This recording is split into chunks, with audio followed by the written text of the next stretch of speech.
Ouvrir nos Bibles dans 1 Corinthiens 12.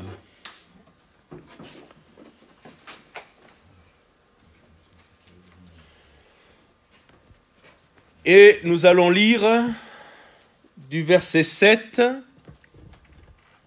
au verset 11.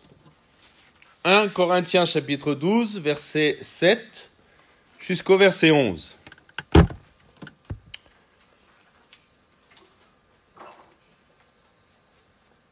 Or, à chacun, la manifestation de l'Esprit est donnée pour le bien de tous. Rien que ce verset est très enseignant. À chacun. Non pas certains, non pas une élite, non pas, comment dirais-je, un clergé ou certaines personnes, mais à chacun, la manifestation de l'Esprit est donnée. Et notez-le aussi, c'est important, pour le bien de tous. Les dons sont donnés pour le bien de tous. On aura l'occasion d'en reparler. En effet, à l'un est donné par l'Esprit une parole de sagesse, à un autre une parole de connaissance, les deux premiers dons qu'on a étudiés, selon le même Esprit, et à un autre la foi. C'est ce que nous allons voir ce soir, le don de la foi. Et on va voir qu'il ne faut pas confondre la foi qui sauve et le don de la foi. À un autre la foi par le même esprit, à un autre des dons de guérison par le même esprit, à un autre la possibilité de faire des miracles, dit ma version, à un autre la prophétie, à un autre le discernement des esprits, à un autre diverses langues, à un autre l'interprétation des langues. Mais toutes ces choses, c'est un seul et même esprit qui les accomplit, en les distribuant à chacun en particulier, et notez-le, comme il veut, comme le Saint-Esprit le veut. L'apôtre Paul, je rappelle rapidement, dans sa première lettre aux Corinthiens, nous enseigne donc sur les dons spirituels que le Saint-Esprit distribue dans l'Église. Parmi ces dons, il y a celui qu'on va voir ce soir, le don de foi, et il occupe une place particulière dans ce qu'on appelle les dons de puissance. Seriez-vous capable de me dire quels sont les deux autres dons de puissance que nous avons avec le don de la foi? Vous savez qu'il y a combien de dons? 9 dons.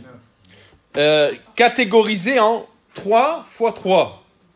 On a déjà parlé des deux premiers noms et j'aurais pu continuer sur les dons de révélation, mais j'ai choisi de les étudier dans l'ordre que le texte biblique nous donne. Donc après la parole de sagesse et la parole de connaissance, on arrive au don de la foi. Donc il fait partie des dons de puissance. Le don de la foi fait partie de ce qu'on appelle les dons de puissance. Quels sont les deux autres dons? Est-ce que vous pouvez me le dire? Le don d'opérer des miracles et l'autre? Non, les dons de guérison. Donc, dans les dons de puissance, il y a le don d'opérer des miracles, le don de guérison et le don de la foi. Cette étude, je le répète aussi, a pour objectif, non pas de remplir nos têtes, mais surtout de nous donner le désir de manifester, d'exercer les dons spirituels dans l'Église. Et on va voir ce soir, eh bien, par rapport au don de la foi, on va voir qu'on va établir clairement ce qui le distingue des autres formes de foi mentionnées dans la Bible. Parce que on pourrait parfois peut-être se tromper concernant le don de la foi et ne pas saisir que c'est un don particulier. Il y a différentes formes de foi dans la Bible. Et il est crucial de ne pas confondre les différentes formes de foi présentes dans l'Écriture. Parfois, le mot foi désigne, et peut-être vous serez surpris, mais le texte biblique nous le démontrera, parfois, le mot foi désigne l'ensemble de la parole de Dieu. Et on parle de la foi. À d'autres moments, la foi concerne le salut, la foi qui nous permet d'être sauvés. Et puis, il est question de ce qu'on étudie ce soir, le don spirituel de la foi. Vous voyez, il y a différentes formes de foi. Et il ne faut pas confondre le don de la foi, qui est mis dans les dons spirituels et catégorisé, rappelez-vous, dans les dons de puissance, avec la foi qui sauve, ou la foi qui est l'ensemble des Écritures. Alors d'abord, on va parler de la foi qui sauve. La première forme de foi est celle qui nous donne le salut. Paul explique clairement, si vous avez vos Bibles, on va le lire, Éphésiens chapitre 2, verset 8. Et ça aussi, c'est important qu'on comprenne bien comment se passe le salut dans le cœur de l'homme. Comment une personne peut être sauvée? Quel est le processus qui s'opère dans le cœur de quelqu'un pour qu'il passe de quelqu'un qui est un païen, qui est condamné à l'enfer, à quelqu'un qui se convertit à Jésus et qui donc devient un enfant de Dieu?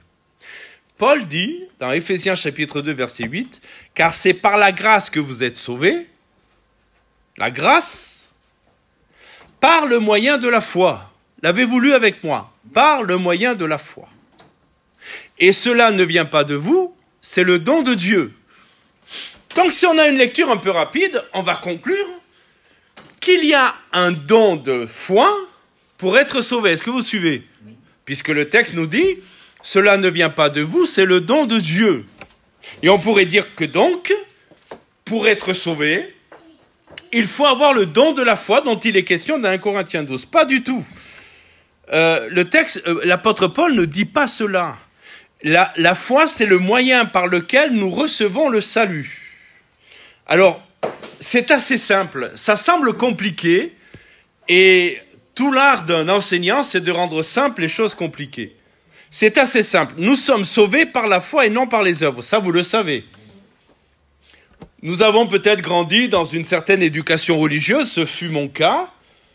C'est le cas aussi dans beaucoup de religions. Et on enseigne que si on veut être sauvé, il faut accumuler de bonnes choses. Et essayer de mettre dans la balance entre le poids énorme de notre péché et essayer de ramener un équilibre aux yeux de Dieu en agissant, en faisant des œuvres, en faisant ceci, en faisant cela. Ça, c'est le grand mensonge du diable qui captive les gens dans des processus d'œuvres en sachant très bien que les œuvres ne sauveront jamais. Et on découvre que dans la balance, pour rendre l'équilibre, ou plutôt même dominer le poids de notre péché, ce ne sont pas nos œuvres qui ont été mis dans le contrepoids, mais c'est le sang de Jésus-Christ. Et le sang de Jésus-Christ, l'Écriture nous apprend qu'il est suffisant pour nous sauver. Amen. Donc, c'est un cadeau, gratuit pour nous. Je rappelle toujours quand même que s'il est gratuit pour nous, il a coûté cher à Dieu. Et il a coûté cher à Jésus. Il a coûté à Dieu le sacrifice de son Fils unique, en qui il avait mis toute son affection, nous dit l'Écriture. On connaît tous l'amour de Dieu, oui ou non? Mais réfléchissez à ce verset. Dieu a mis en Jésus toute son affection. Vous imaginez l'amour immense que Dieu a? Tout son amour a été mis en Jésus. Et Dieu nous a donné Jésus. Donc ça nous coûte rien, mais ça a coûté cher à Dieu. Et ça a coûté cher à Jésus. On peut dire, et écoutez-moi bien pour comprendre la foi qui sauve, on peut dire que la foi qui sauve, c'est la main de Dieu qui nous est tendue. Et je vais essayer de l'expliquer comme ça. On peut dire que la main de Dieu nous tend le pardon et que la foi est notre main qui saisit le pardon. Dieu veut que tous les hommes soient sauvés. Vous savez ça? Dieu veut que tous les hommes soient sauvés. Je vais être provocateur exprès. Même les pédophiles. Même les meurtriers d'enfants. C'est choquant. Mais c'est la vérité. Dieu veut que tous les hommes soient sauvés. Je vous rappelle quand même que sur la croix, un brigand a été sauvé, et s'il était crucifié, sauf erreur de justice, erreur judiciaire, mais la seule erreur judiciaire sur ces 3 suppliciés fut Jésus, et les 2 autres, s'ils étaient là, c'était pas pour rien. Et il a été sauvé. Donc Dieu veut que tous les hommes soient sauvés. Et donc Dieu nous tend la main du pardon. Il nous tend sa main, c'est la main du pardon. Mais notre main, c'est la main de la foi qui se saisit du pardon. Et si Dieu veut que tous les hommes soient sauvés, tous les hommes ne seront pas sauvés. Vous êtes conscients de cela? Parce que tous les hommes n'auront pas saisi la main que Dieu tend pour pardonner. Pour différentes raisons.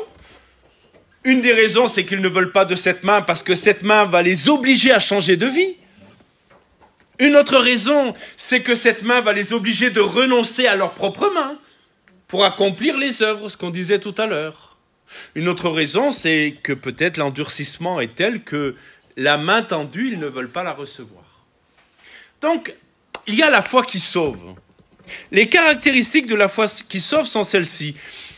Elle dépend de notre décision. Et écoutez bien, ça c'est important quand on va parler du don de la foi. La foi qui sauve dépend de notre décision personnelle de croire.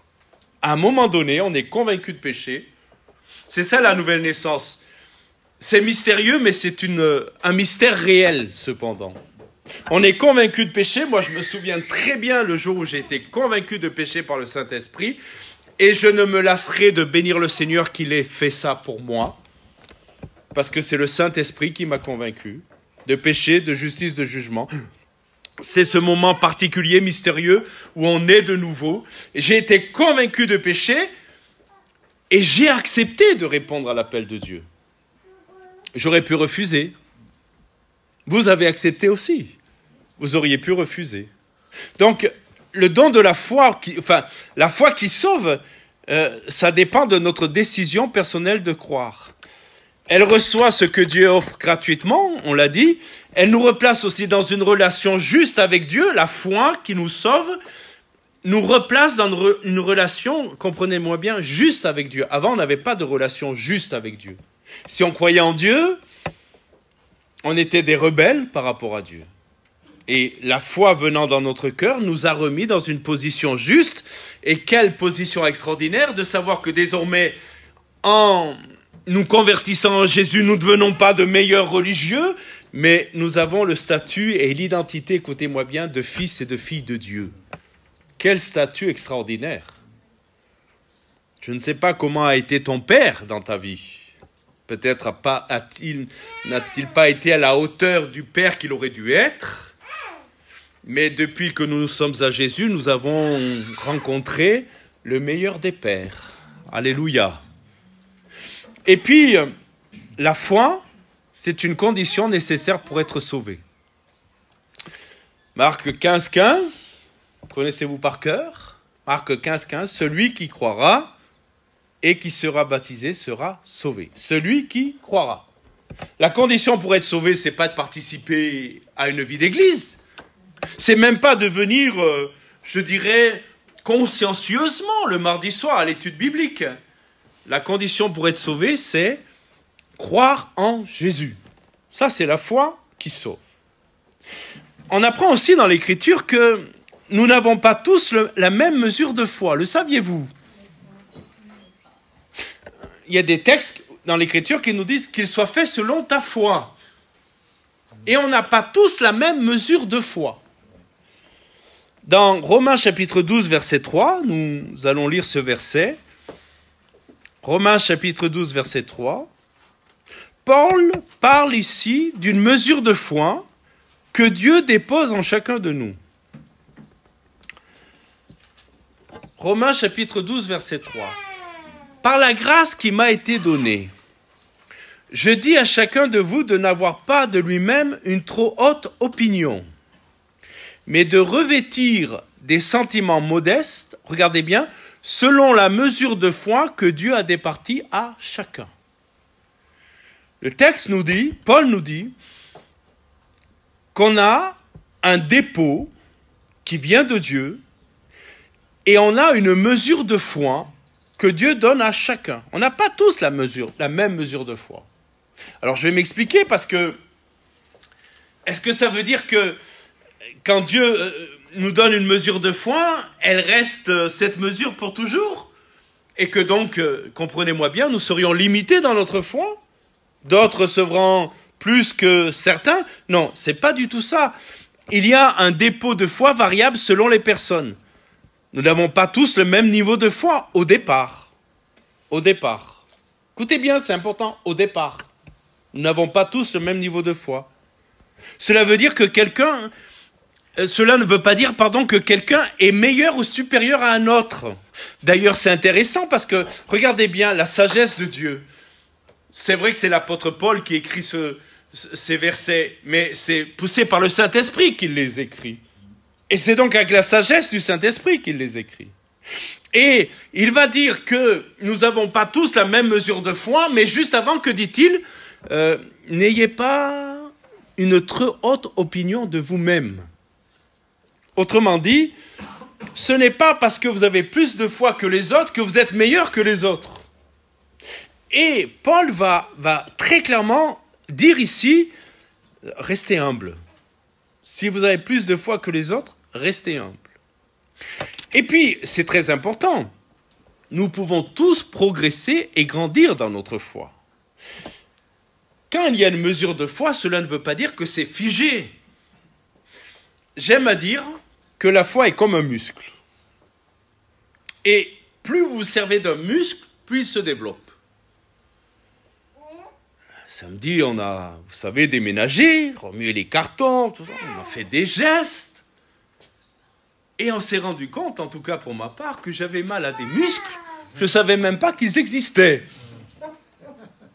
Je les ai sollicités. Ils n'avaient pas l'habitude d'être sollicités. Mais un muscle se développe et la foi se développe. Parfois, il y a des gens qui me disent « J'aimerais avoir la foi comme toi, pasteur. » Déjà, comment il sait éventuellement que j'en ai plus que lui? Il n'en sait rien. J'en ai peut-être pas plus que lui. Alors, je leur donne le secret. Vous voulez avoir le secret? La foi vient de ce que l'on entend, et ce que l'on entend vient de la parole de Christ. Et je suis convaincu, sans en faire une loi et tomber dans le légalisme, mais je le dis quand même, que quand nous sommes au contact de la parole de Christ, la foi se développe. Si on passe du temps plus sur nos écrans de télévision ou nos écrans de téléphone et pas au contact de la parole de Christ, ne soyons pas étonnés que notre foi soit si faible et si petite. Mais quand je passe du temps au contact de la parole de Christ, et venir ce soir à cette réunion pour être au contact de la parole de Christ développe ma foi. Vous me suivez? D'ailleurs, je vous ferai remarquer, et tous les mots dans l'Écriture ont été sélectionnés par le Saint-Esprit et n'ont pas été là par accident ou par hasard. La foi vient de ce que l'on l'entend. Et ce que l'on entend de la parole de Christ. Le texte ne dit pas, il aurait pu dire, la foi vient de ce qu'on lit. Vous me suivez? Mais de ce que l'on entend. Parce qu'il y a un miracle dans la prédication de l'Évangile.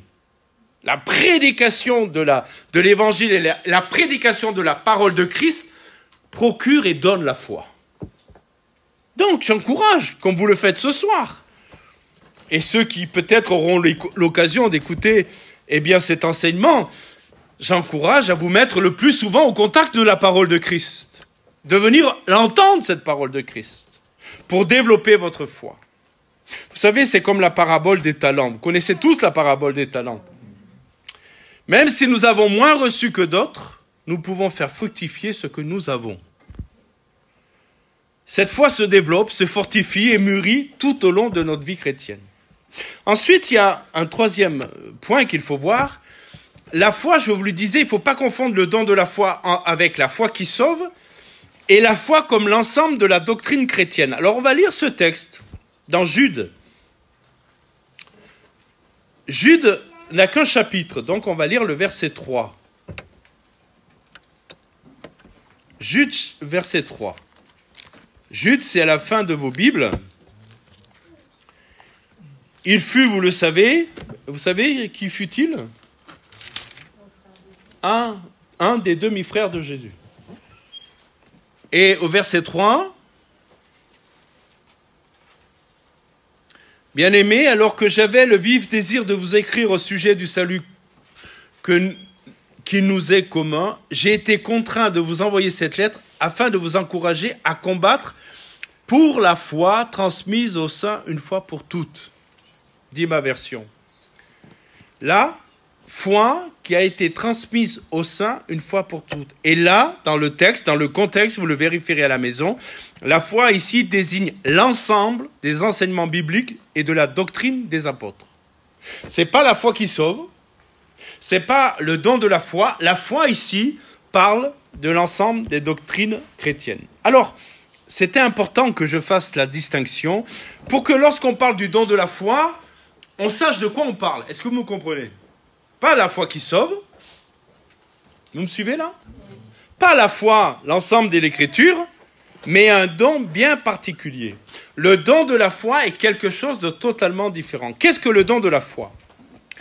Toujours compliqué de donner une définition, mais il est nécessaire de tenter d'en faire une définition. Le don de foi est radicalement différent des autres formes qu'on vient de voir. C'est, écoutez-moi bien, une manifestation surnaturelle, comme tous les dons, hein, c'est surnaturel, où le Saint-Esprit communique momentanément aux croyants une participation à la foi même de Dieu. Je redis la définition, parce que chaque mot a son importance.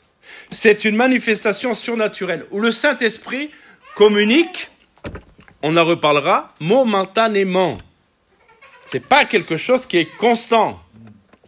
C'est un moment précis, à une occasion précise, pour révéler la gloire de Dieu et souvent amener à la conversion. On verra un exemple. Donc, c'est une manifestation surnaturelle où le Saint-Esprit communique momentanément aux croyants, écoutez bien, une participation à la foi même de Dieu, à la même foi de Dieu. Ah, Dieu a la foi. Vous saviez que Dieu a la foi? Et je vous donnerai tout à l'heure un verset pour étayer cela.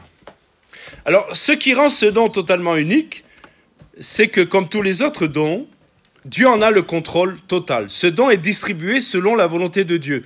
On l'a lu tout à l'heure, selon qui lui plaît. Et non selon notre volonté. C'est très différent, écoutez-moi bien, c'est très différent de la foi qui sauve, car je vous ai montré tout à l'heure en insistant que la foi qui sauve demande notre participation. On décide de croire. Vous êtes avec moi là? On décide de croire. La foi qui sauve nécessite notre adhésion et nécessite que nous décidions de croire. Mais le don de la foi est hors de notre volonté. Pour la foi qui sauve, c'est nous qui décidons de croire. Pour le don de la foi, c'est le Saint-Esprit qui nous le donne. Ça n'a rien à voir, vous comprenez bien. Il est dit, momentanément, il se manifeste pour des moments précis. Ce n'est pas un état permanent. Vous allez le comprendre avec le don de prophétie.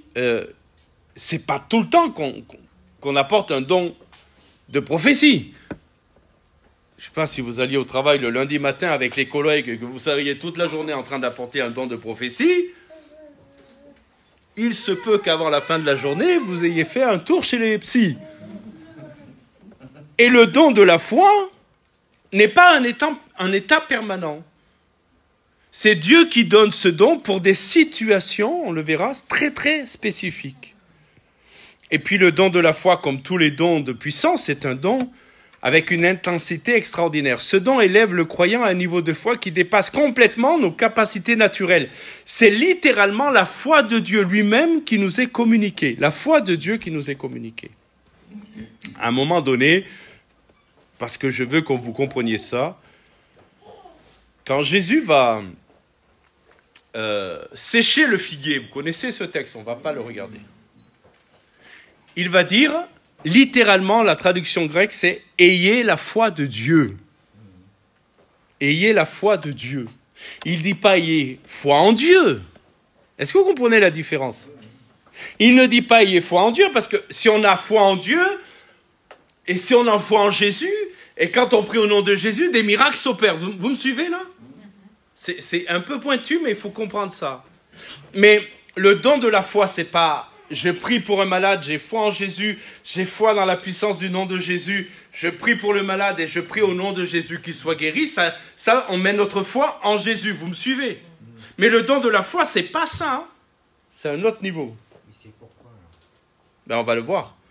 Le don de la foi, c'est avoir la foi de Dieu. Et Jésus va dire concernant le figuier, il va dire, ayez la foi de Dieu. Et si vous avez la foi de Dieu, vous pouvez dire, que dit-il au figuier de sécher, même plus que ça, il dira à une montagne d'aller se jeter dans la mer.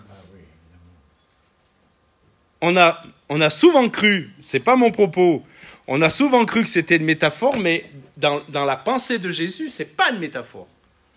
C'est un acte surnaturel de foi qui permet, par la foi de Dieu et pas en Dieu, vous me suivez toujours, de se libérer de toutes les contingences de la création même de Dieu, parce qu'une montagne ne peut pas... Le puits de Dôme ou le puits Marie peut pas aller se jeter dans la Méditerranée. Mais la foi de Dieu, Dieu qui a créé tout de rien, si vous avez ce niveau de foi, si vous avez cette foi-là, vous pouvez sortir des contingences de la création de Dieu lui-même. Est-ce que vous me suivez? Donc le don de la foi, c'est pas simplement j'ai foi en Jésus, c'est recevoir une telle puissance de foi qu'on est au niveau de Dieu. Est-ce que vous me suivez? C'est vraiment un don de puissance. Et il vise un but précis.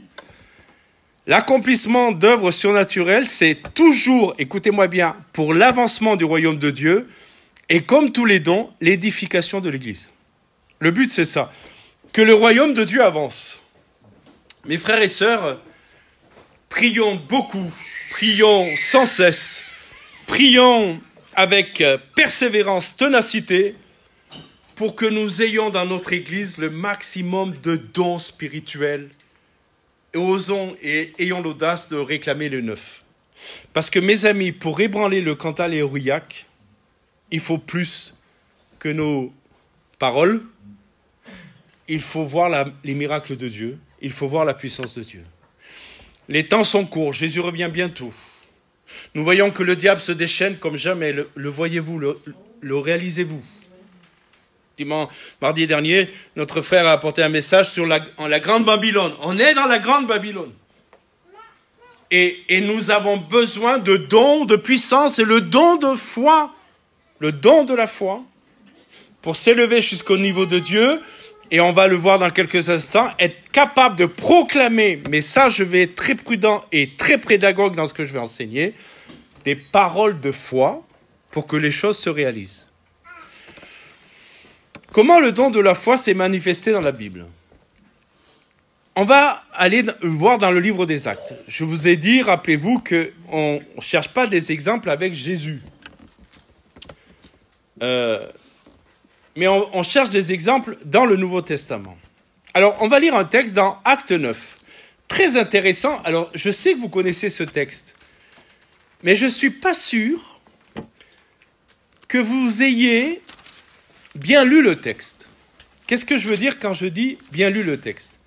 Je veux dire, est-ce que vous avez vraiment vu comment les choses se sont passées?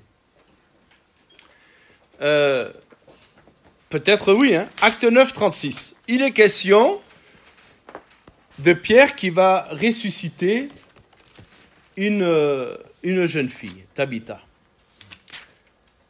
Acte 9, 36.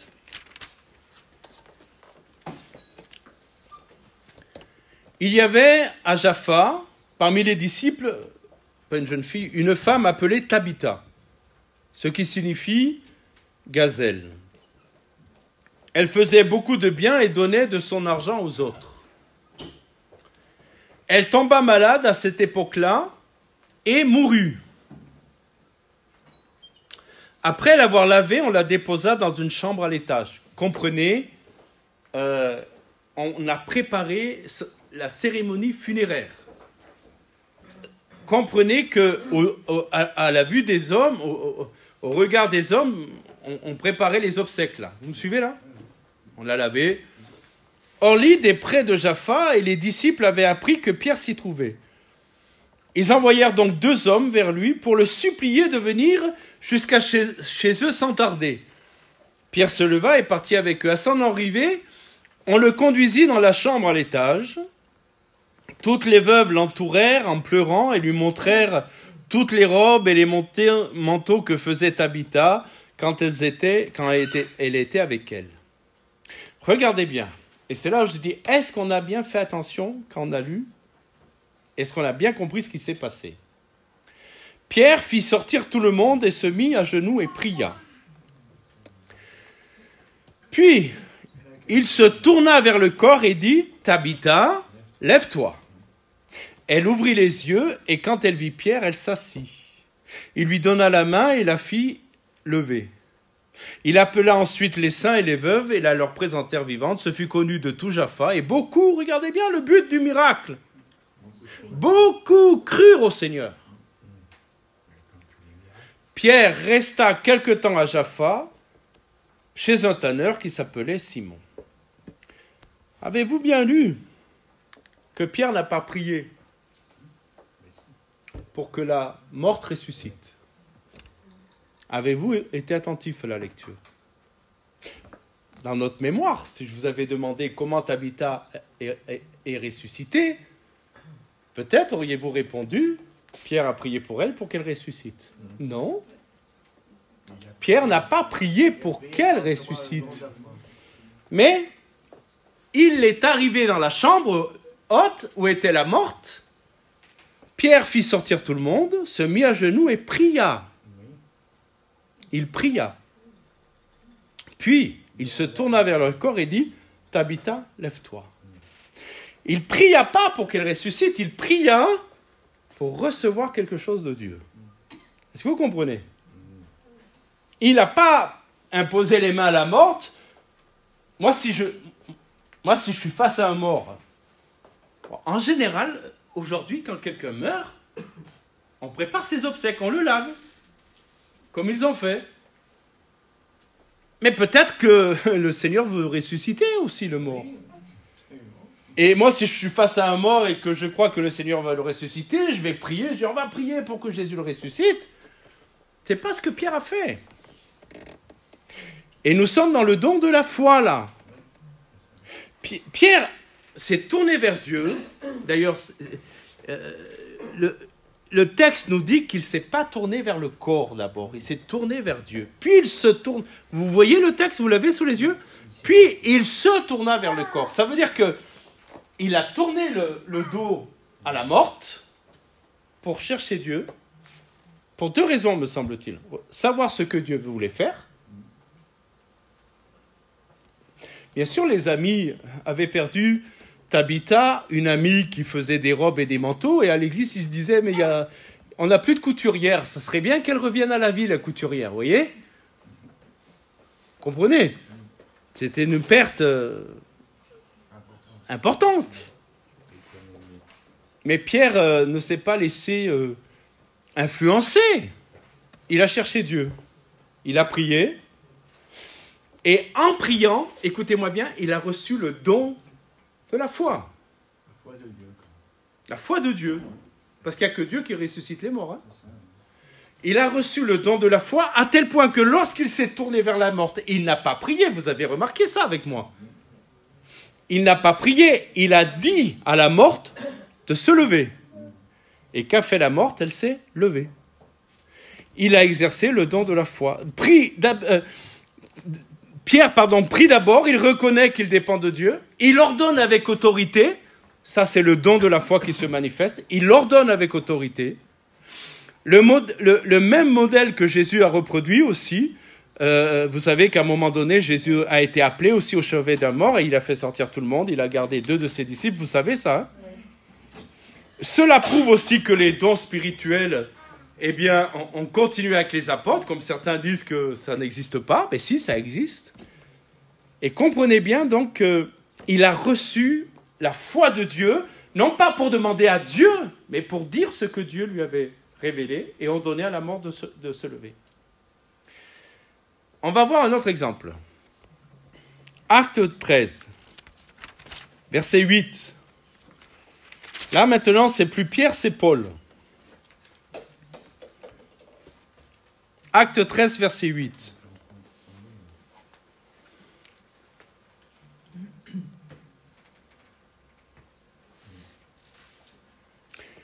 Mais Élimas, le magicien, c'est en effet ce que signifie son nom, s'opposait à eux et cherchait à détourner le gouverneur de la foi. Alors Saul, appelé aussi Paul, rempli du Saint-Esprit, notez bien cela, rempli du Saint-Esprit, à ce moment particulier, dans ce contexte particulier, face à cette opposition particulière, l'Écriture nous dit que Paul, là, était rempli du Saint-Esprit.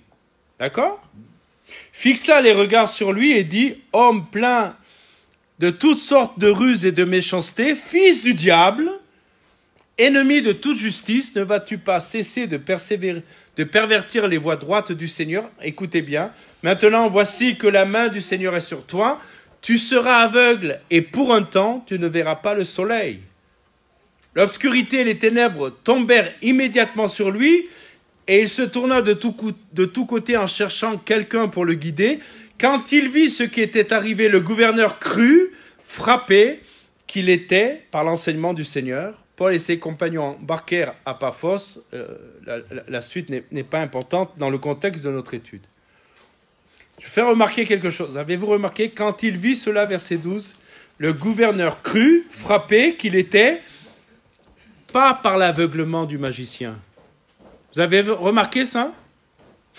Il n'a pas été frappé par l'aveuglement du magicien, il a été frappé par l'enseignement du Seigneur. Mais l'enseignement du Seigneur a été confirmé par ce qui vient de se passer. Vous me suivez là? Et là, c'est un exemple très, très particulier qu'on vient de lire. Paul et Barnabas prêchent l'évangile au proconsul de l'île de Chypre. Ils sont sur l'île de Chypre, mais un magicien, cet Élimas, s'oppose à eux et cherche à détourner le proconsul de sa foi. On a lu le texte. Paul est rempli du Saint-Esprit. Moi, je bénis le Seigneur parce écoutez-moi bien, si nous sommes bien disposés, si nous nous tenons près de Dieu, on en parlera peut-être en conclusion rapidement tout à l'heure, je bénis le Seigneur parce qu'il est capable de nous remplir du Saint-Esprit. Paul dit aux Éphésiens, soyez remplis du Saint-Esprit. Littéralement, c'est soyez continuellement en train d'être remplis du Saint-Esprit. Ça, c'est ce que Paul nous demande. Qui aujourd'hui, depuis qu'il est réveillé jusqu'à maintenant, jusqu'à ce qu'il trouve le sommeil tout à l'heure, peut me dire avec conviction, depuis ce matin, je suis toujours rempli du Saint-Esprit. Si c'est le cas, on a une église bénie. Et avec les peu que vous êtes là, on va révolutionner le Cantal. La vérité, c'est que on n'est pas toujours rempli du Saint-Esprit. Mais il y a des moments particuliers où Dieu nous fait la grâce de nous remplir de son esprit. Et là, Paul, rempli du Saint-Esprit, à ce moment-là, et ce n'est pas dit par hasard qu'il a été rempli du Saint-Esprit à ce moment-là, parce qu'il a exercé le don de la foi. Il a annoncé ce qui allait arriver. Le résultat, et on appelle ça apologétique. C'est un terme de théologie biblique. C'est quoi l'apologétique? Savez-vous ce que c'est que de faire de l'apologétique? C'est la défense de la foi. C'est la défense de la foi. Et là, le résultat est apologétique parce que le proconsul, au lieu de perdre la foi, influencé par Élimas le magicien, vous êtes avec moi, a cru. Cet acte a défendu la foi et la doctrine en Jésus-Christ. Remarquez aussi que c'est un jugement temporaire. Paul dit à Élimas, pour un temps. Pour un temps. Ce qui montre, écoutez-moi bien, que même dans tous les jugements de Dieu, il y a toujours la miséricorde de Dieu. Est-ce qu'on est tous conscients et reconnaissants au Seigneur qu'il est un Dieu miséricordieux?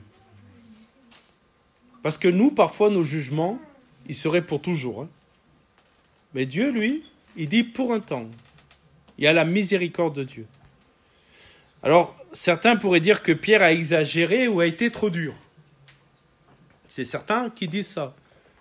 Mais regardez bien, le texte dit au verset 9 que Paul était rempli du Saint-Esprit. C'est une manifestation très exceptionnelle qui demande vraiment de marcher dans l'Esprit, d'être rempli du Saint-Esprit, et il a exercé une parole de foi.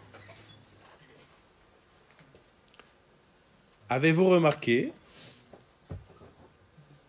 que le don de la foi est lié avec la parole? Tout à l'heure, écoutez bien, c'est important et je vais devoir faire quelques recommandations et dénoncer de fausses doctrines qui se pratiquent de plus en plus. Avez-vous remarqué tout à l'heure que c'est par la parole de la foi que la mort est ressuscitée? Oui ou non? Parole de la foi. Pierre a proclamé quelque chose et la chose s'est réalisée. Ici, Paul proclame quelque chose et la chose se réalise. Le lien entre le don de foi et la parole qui crée est évident. Quand les paroles créent la chose, dans la manifestation du don de foi, le don de foi s'exprime par des paroles qui ne sont pas simplement des mots ordinaires. Alors, écoutez-moi bien, les mots sont ordinaires.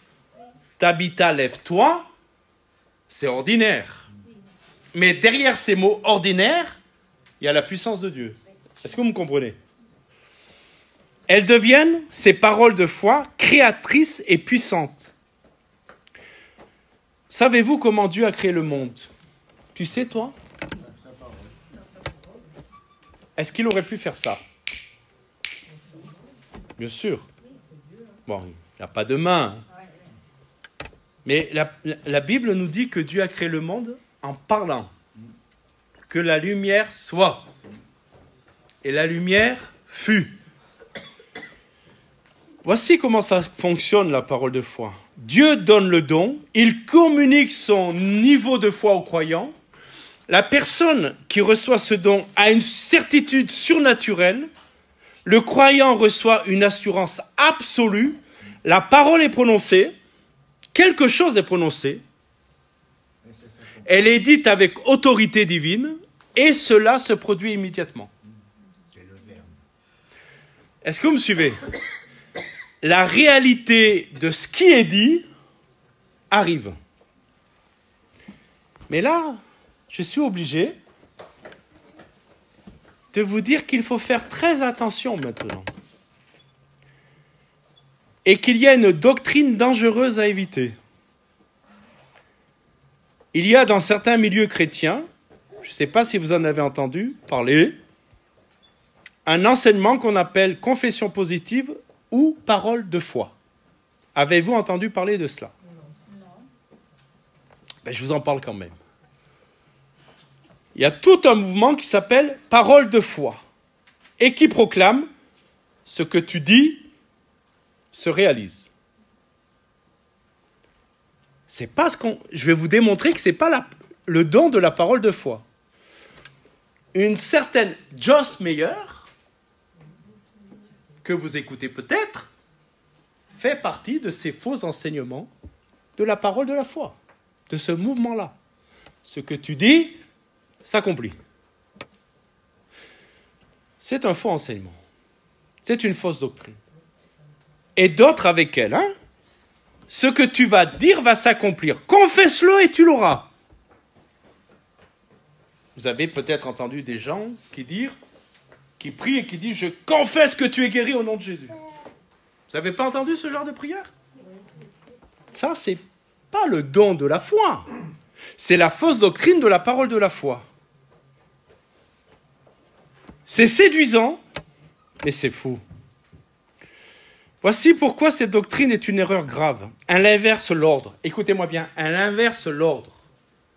Elle dit que nos paroles créent le don, alors que c'est le don qui rend nos paroles efficaces.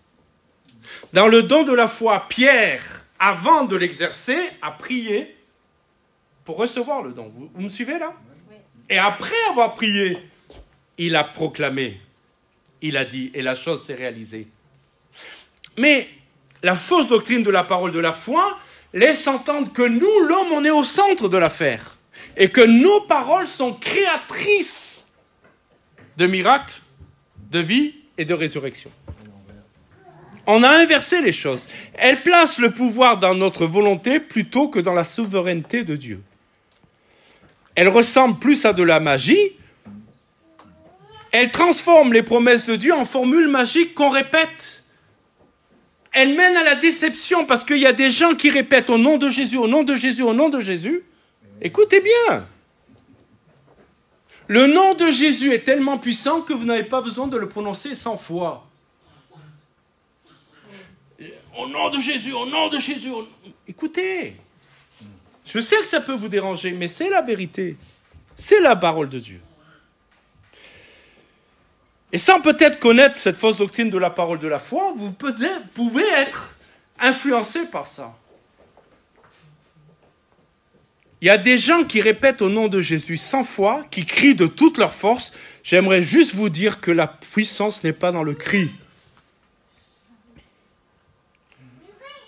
La puissance est dans ce qu'on croit du nom de Jésus.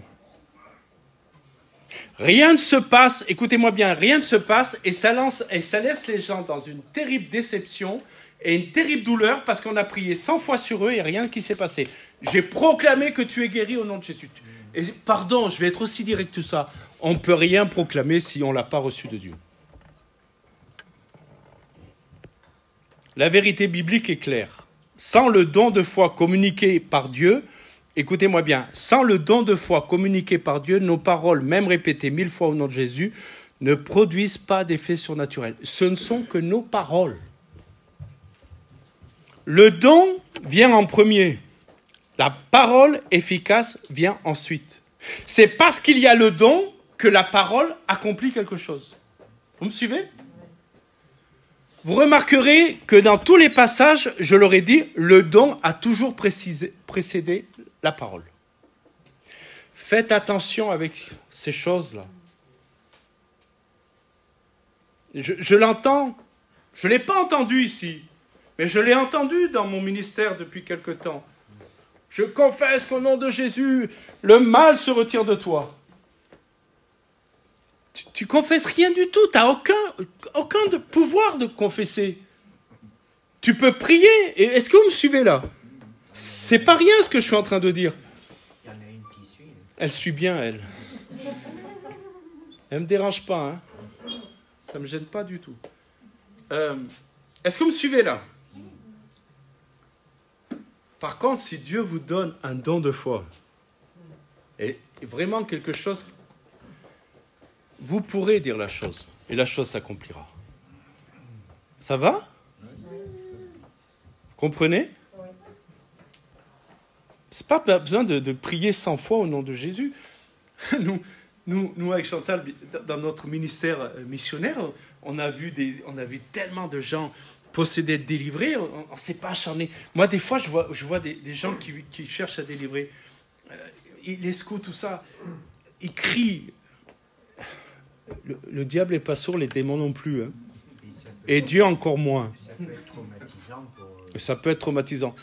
Mais le nom de Jésus est tellement puissant qu'il suffit que vous le disiez, hein, avec foi, pour que le miracle s'opère. Alors, je ne dis pas qu'il ne faut pas persévérer pour que quelqu'un soit délivré. Je ne dis pas que le combat se gagne comme ça. Mais ce n'est pas à coup d'effort humain. C'est la foi en Jésus. Alléluia. Qui permet au miracle de se réaliser. Comment vivre pour que Dieu puisse manifester ses dons à travers nous ? Je vais aller vers la conclusion. Être rempli du Saint-Esprit. Paul était rempli du Saint-Esprit. Être sensible à l'Esprit. Apprendre à discerner les mouvements du Saint-Esprit dans notre vie. À nos stagiaires, nous disions, pour comprendre la vie de l'Esprit, j'ai jamais fait de surf, moi. Quelqu'un a fait du surf ici ? Pas sur Internet, hein ? Bon, dans le Cantal, on ne fait pas beaucoup de surf, hein, on fait plutôt de la randonnée en montagne. Hein. Mais si vous étiez à Biarritz, il y a des vagues comme ça. Et j'ai observé, et j'explique comme ça, c'est quoi la vie de l'esprit. Il y a la vague de l'esprit qui vient. Vous voyez ? Cette sensibilité. Avoir cette sensibilité. Et nous, prédicateurs, pasteurs, ceux qui président un culte, qui dirigent la louange, il faut prier le Seigneur pour qu'il nous donne cette sensibilité. Parce qu'il y a ce qu'on a préparé, écoutez-moi bien, il y a ce qu'on a préparé, et écoutez-moi bien, vous qui prêchez, vous vous préparez, vous qui enseignez les enfants, écoutez-moi bien, vous vous préparez comme si tout dépendait de vous. Écoutez-moi bien, vous vous préparez comme si tout dépendait de vous.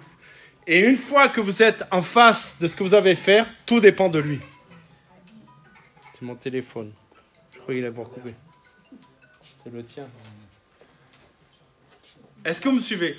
Donc, écoutez-moi bien. La vie de l'esprit, c'est ça. La vague, elle vient. Et quand vous faites du surf, il faut la prendre ni trop tôt, ni trop tard. Il faut la prendre au bon moment. Et dans le domaine de la vie de l'esprit, il faut cette sensibilité. Et ça s'apprend dans notre relation avec Dieu.